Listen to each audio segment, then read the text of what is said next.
Shalom, puji Tuhan, kita sudah ada di akhir pekan. Kita mau bersama-sama kembali renungkan firman Tuhan.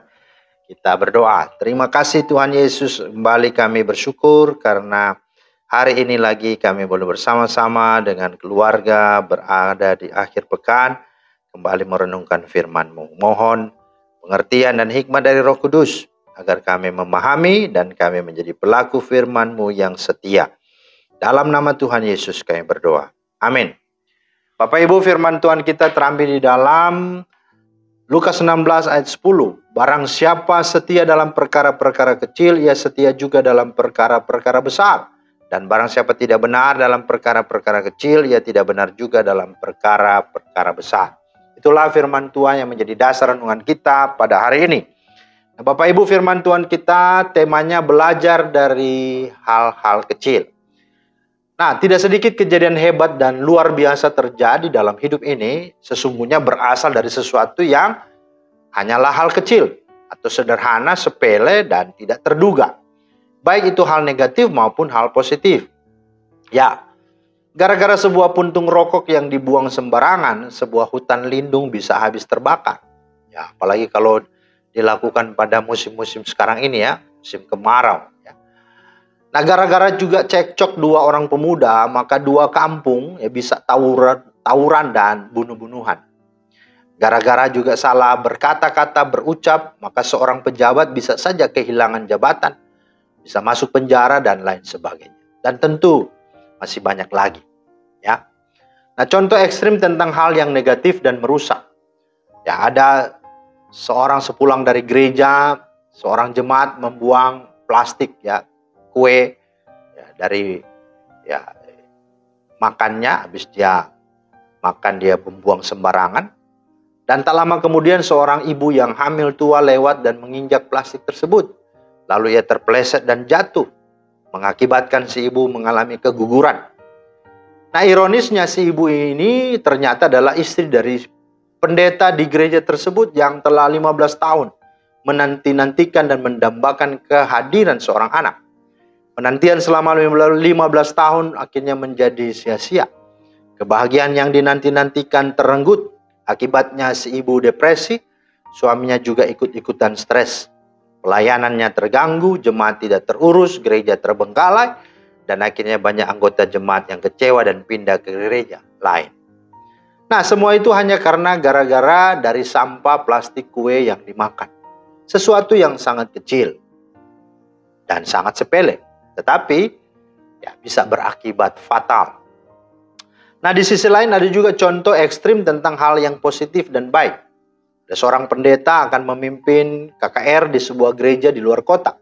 Dalam perjalanannya ke penginapan, sang pendeta mampir ke warung untuk membeli minuman ringan.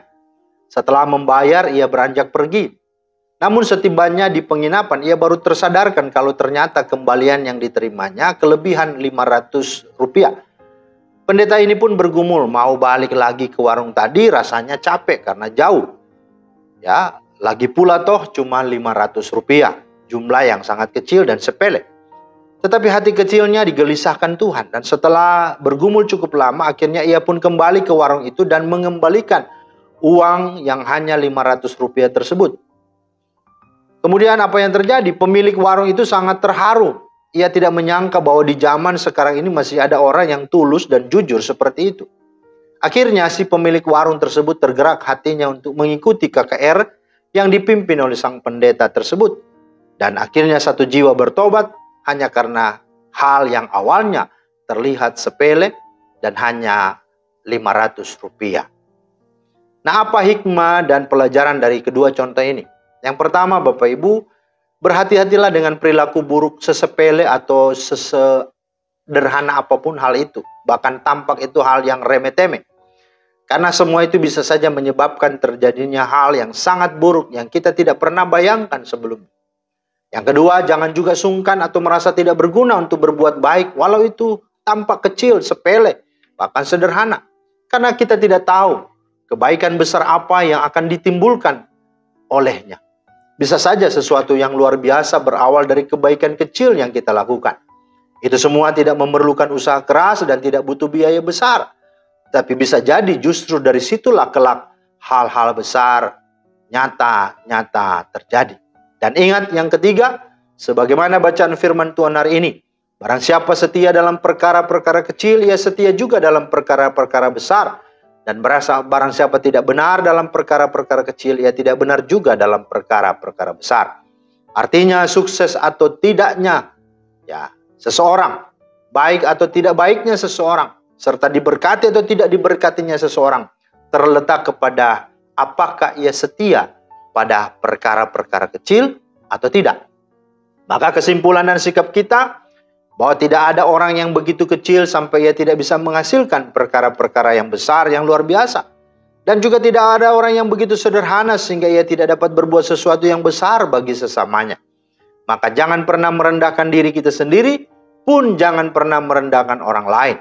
Sebaliknya, tidak ada orang yang begitu bijak dan bajik dan begitu pintar sehingga ia tidak dapat melakukan kesalahan yang besar.